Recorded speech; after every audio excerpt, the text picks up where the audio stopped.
A few months ago, I saw a headline that proclaimed with smug satisfaction that the Environment Agency had prosecuted a fisherman for fishing without a licence. The headline caught my eye, if you'll pardon the pun, because I too am a fisherman. So I read further. The man in question had been given a penalty of £443. That was made up of a £220 fine, £135 in court costs, and, get this, a victim surcharge of £88. Presumably, the victim here was the fish, since it is they that were caught by the licenceless man. Quite what the fish is going to do with an £88 surcharge, I have no idea. Put it in the riverbank, perhaps? Sorry. The truth, of course, is this money, along with the fine, will go to further swell the coffers of the Environment Agency. Just as a side note here, I've never understood why fishermen are required to hold a licence. You can play golf without a licence, but you can't fish. But I digress. Now, before anyone suggests that the fishing licence contributes to the upkeep of the nation's waterways, let me assure you that fishermen are among the very best custodians of our lakes, rivers, and canals. The truth is that the Environment Agency has levied a stealth tax on the most popular participation sport in the country. And they continue to do so while turning a blind eye to the ongoing environmental catastrophe perpetrated on our rivers by water companies pumping thousands of tons of raw and untreated sewage into them. Sadly, this willingness to pursue spurious cases against Joe Public whilst ignoring wider and more challenging issues is not confined to the Environment Agency.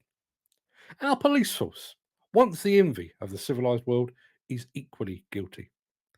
A 51-year-old Army veteran was arrested back in 2022 for reposting online a meme that showed the pride flag rearranged to form a swastika. He was told someone has been caused anxiety based on your social media post. That is why you've been arrested. Now, taking a swipe at the pride flag, certainly nothing to be proud of, and any imagery involving a swastika, undoubtedly unacceptable. But the man was arrested for posting a single image online. Meanwhile, the knife crime pandemic rages unabated, and balaclava wearing, machete wielding gangs roam our streets freely. And then we come to the public service that is failing this industry of ours, the Health and Safety Executive. Just last week, the HSE was bragging about the prosecution of a 78-year-old farmer who had taken one of his grandchildren for a ride in a tractor. I'll get to the safety element of that in just a moment, but like the Environment Agency levying a stealth tax against the pleasurable pastime of fishing, the HSE is effectively taxing a grandfather for doing precisely what countless generations of farmers, fathers, and grandfathers have done for decades. Show me a second, third, or fourth generation demolition, construction, or farming man or woman, and I'll show you someone that rode in a machine on the lap of their father, grandfather, or uncle during their formative years. That in itself is bad enough. But that prosecution serves as a reminder of yet another public body pursuing the little man whilst being asleep at the wheel with its regulation of big business. In just a few days' time, two widows will once again mourn the loss of their husbands in a horrific incident on a demolition site in Redcar. 5 whole years later, and the HSE has failed to deliver any meaningful findings, prosecute anyone, or offer any kind of explanation or closure.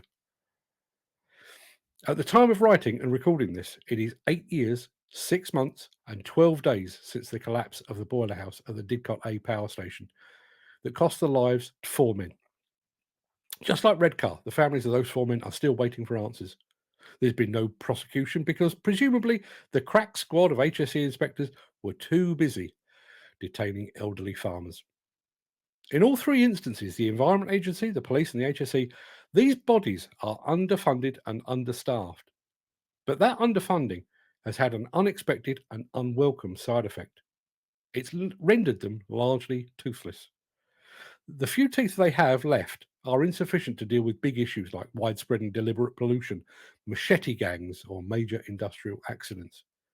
Instead, those few remaining teeth have turned to bite the very people these bodies are supposed to protect, the British public,